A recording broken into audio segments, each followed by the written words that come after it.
Sun setting on the second Monday of the championships, Manic Monday as it's known at Wimbledon. Everybody in the pool today, all 16 men, all 16 remaining women played. Thanks for joining us on the Daily Serve. Brett Haber, Paul Annacone wrapping up all the action.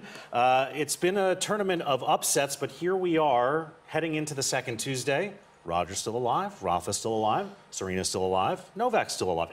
'Twas ever thus, Paul. So the all-time greats continue to do what they do, win at the majors, get further along, gain in confidence, but boy, the rest of it's been pretty interesting so far. It has been. Things have certainly opened up for Serena. We'll get to that in just a second, but here's the men's remaining draw. These quarterfinals will be played on Wednesday. You'll notice a blank space for Rafa's opponent. Del Potro and Simone ran out of light with Del Potro up 2-1. But what do you think about these other three matchups that we know about, Paul? Boy, there's some big hitters. Look at the top of the draw. Raonic and Isner. We're going to see some power play there, lots of big serving.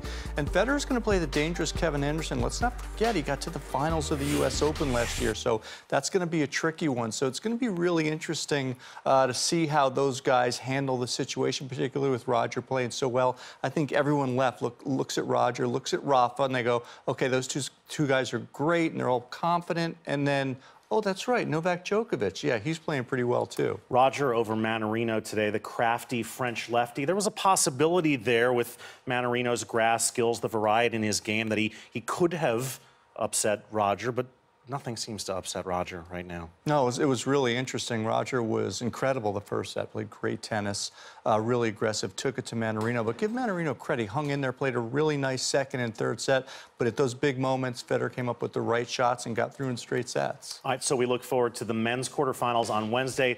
Let's show you the women's draw. Remember, we only had one top 10 seed remaining as we entered week 2. She was quickly dispatched, Karolina Pliskova losing to Kiki Bertens today. What do you think of these quarterfinals, Paul? Well, I think that 25 next to Serena Williams is a little bit misleading because the other 7 players in the quarterfinals are, I'm sure, looking at her and going, uh-oh, here she comes again. So it'll be Bertens against Gerges and Kasatkina against Kerber, who's been a finalist here, in Sipilkova, who didn't get the seed, gets Ostapenko, the former French Open champion. Serena today against Rodina, 6-2 and 6-2. It's interesting, I've been wanting to ask you this all day. When Serena came into this tournament, she said, I have no expectations, I have no pressure. Fair enough. Now, all the top players besides her are gone, out of the way entirely. Has the pressure on her changed? Is she now expected to win this, her 24th major? I think she is. I mean, I think she's the one to beat right now in the tournament. I think she probably did come into the tournament not really sure what to expect. But as we saw back at the Australian Open last year in 17, when you give great players an arena where there's not a lot of expectation and then they play their way into the tournament, by the end of the tournament, the confidence is back, the belief is back, and they know how to play the big moments. And I'm sure Serena is ready to go now. Plays Camila Giorgi in the quarterfinals. They've met 3 times before. Serena has won all 3 of them. She's won all 6 sets, and she usually plays pretty well against other power players.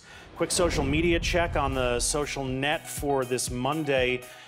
I was really upset that this guy stole your suit, Paul. He raided my closet. So he is the Wimbledon trophy. He's got a pineapple on his head, and he's got all the champions' names on his suit there. Yeah, and he's, you know, he's very, not really too inconspicuous, but I think he's having a good time wearing the suit. We had him in the studio. He's a Southern California guy, made the trip across the pond, and we also learned today that the reason that he and the trophy have pineapples on the top is because in the 1800s, pineapple was a sign of prestige. You couldn't get them very easily in Europe, so they figured they'd put something prestigious on top of the Wimbledon trophy. You ready for the quarterfinals, women, on Tuesday? I am psyched. All right, let's take a look at the matchups as you'll see them here on Tennis Channel. Kasatkina, Kerber on center, followed by Serena and Giorgi.